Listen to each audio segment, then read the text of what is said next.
Hello and welcome to Hybrid, powered by chinkseyMEDIA. Rakeem is on the mic again. Yeah, we're back to winning ways. I'm not gonna lie, it wasn't the best of games, wasn't the most fluid of performances. In the end, the performance was actually good. We actually made some attacks, we actually pressed them, we actually made some good opportunities, forced some good saves, but this last minute goal thing, I think it's like the third or fourth time now. I knew you were going to mention that because you mentioned that the last happened against time. Wolves, happened today, Villa, Sunderland. There's 4 games now that were conceding last minute goals and almost potentially dropping points. So that's something that needs to get corrected along the way because we can't keep doing this last minute drama. Okay, talk to me about the the Everton game. Obviously, it was a 1-0 win. Some people saying it was lucky. I don't know how it was lucky, but again, kind of like today, we had 2 chances where we hit the post within like 5 minutes. Trossard hit the outside of the post, many hit the same post like 3 minutes later. Having chances, just not putting them away.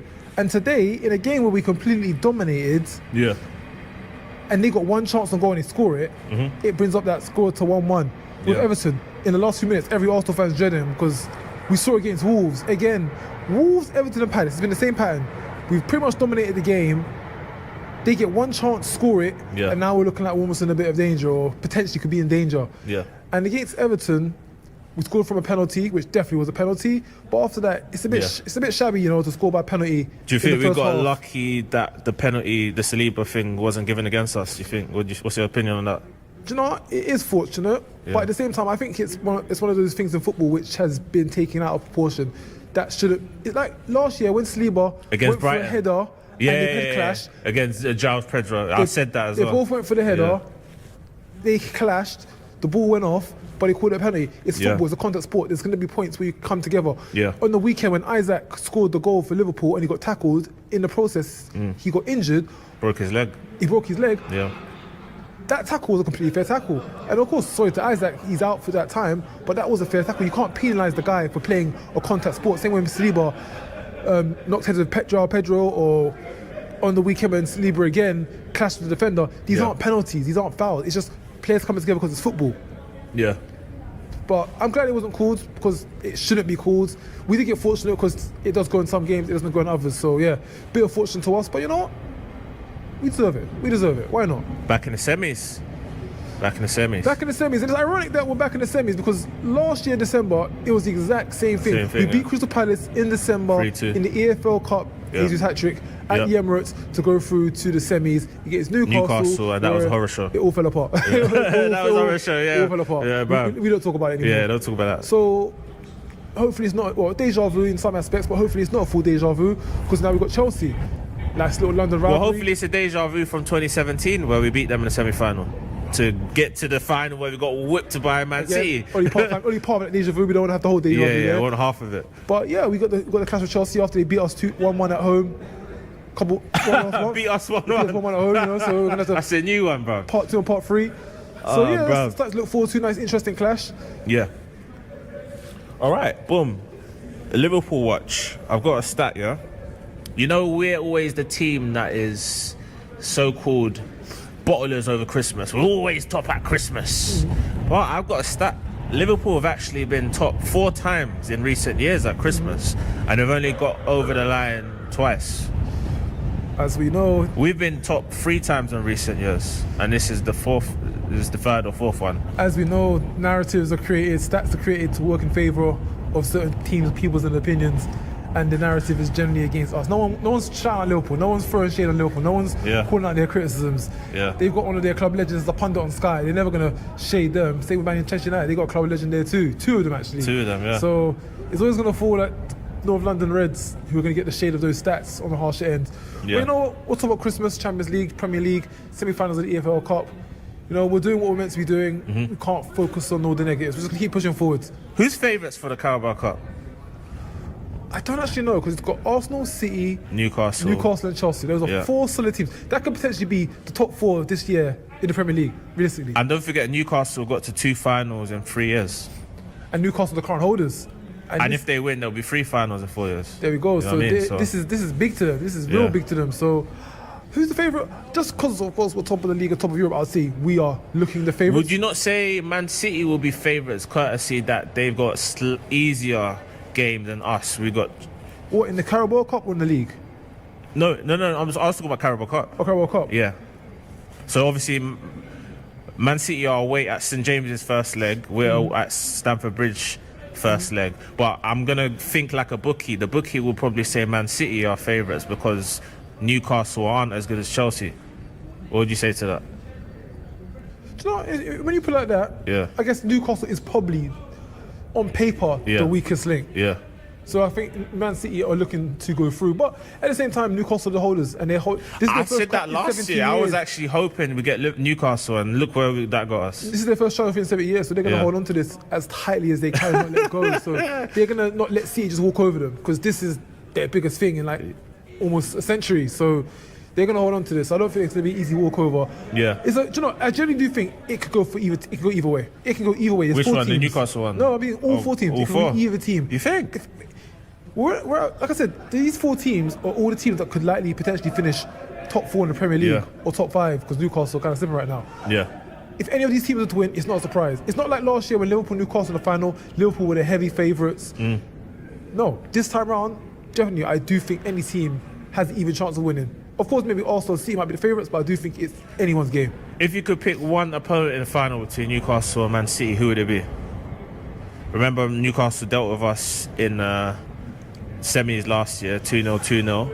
But but obviously now, you know, It's always nice to beat City. your biggest rivals in a cup final head on. Arsenal, Man City, this is now going back for the last 9 years or so. It's always brilliant to verse them in a final and beat Pep. It's always good to get a W over Pep at Wembley. Like, that's always something you want to do. yeah. Yeah.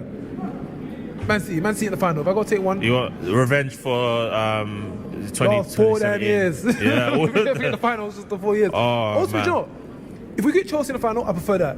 London derbies in a final at Wembley pop off, because you know everyone's coming out. All the fans are local. Everyone's going to be there. If it could be, But to lose that, I still got pain in the Baku, man. yeah. But the thing is, we thrive in the FA Cup. We don't thrive in Europe. True.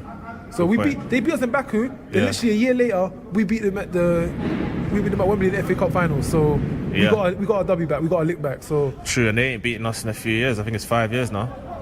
Since the Lukaku they James beat game. us once in the last 9 or something, 10 or meeting, something like that. Yeah, it is like, but yeah, and that was the 2-0 Lukaku James game. Yeah.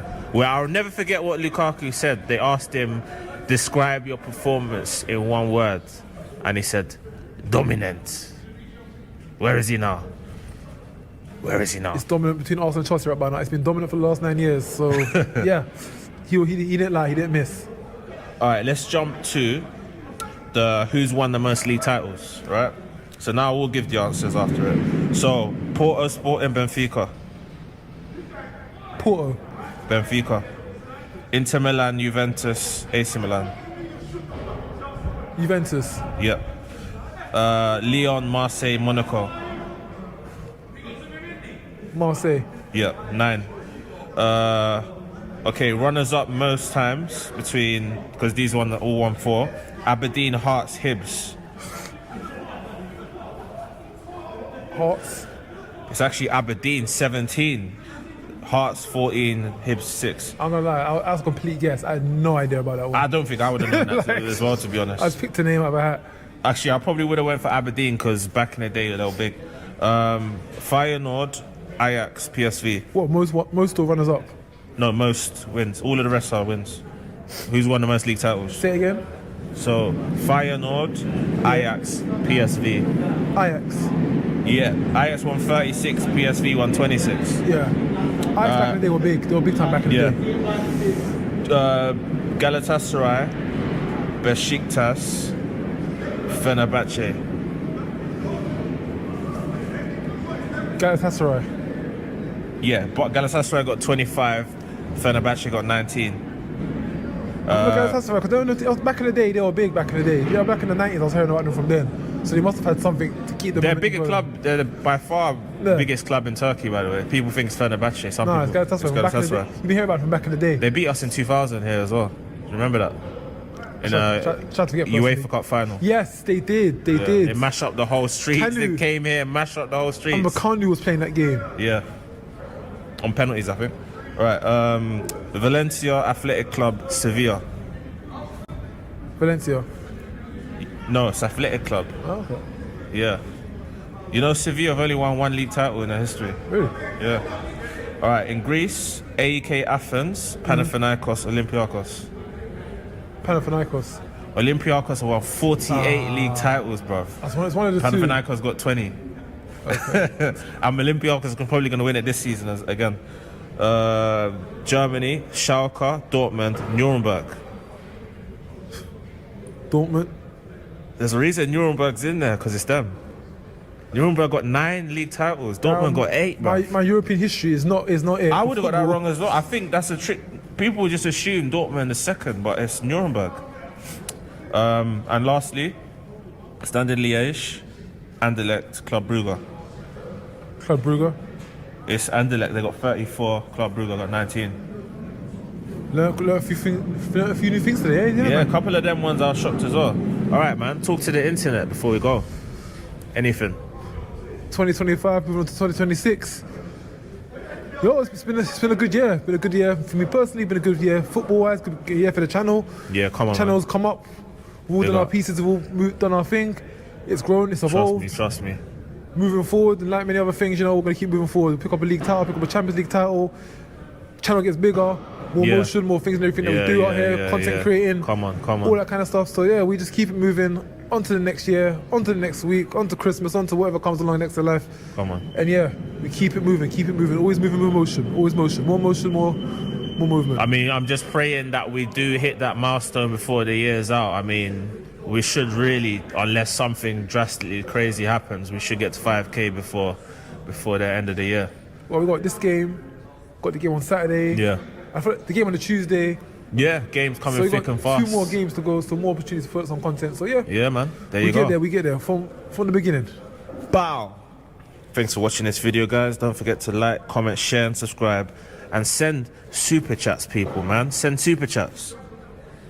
And click on the link above Rakeem's head. It's been your boy Hybrid, powered by chinkseyMEDIA. We're signing out.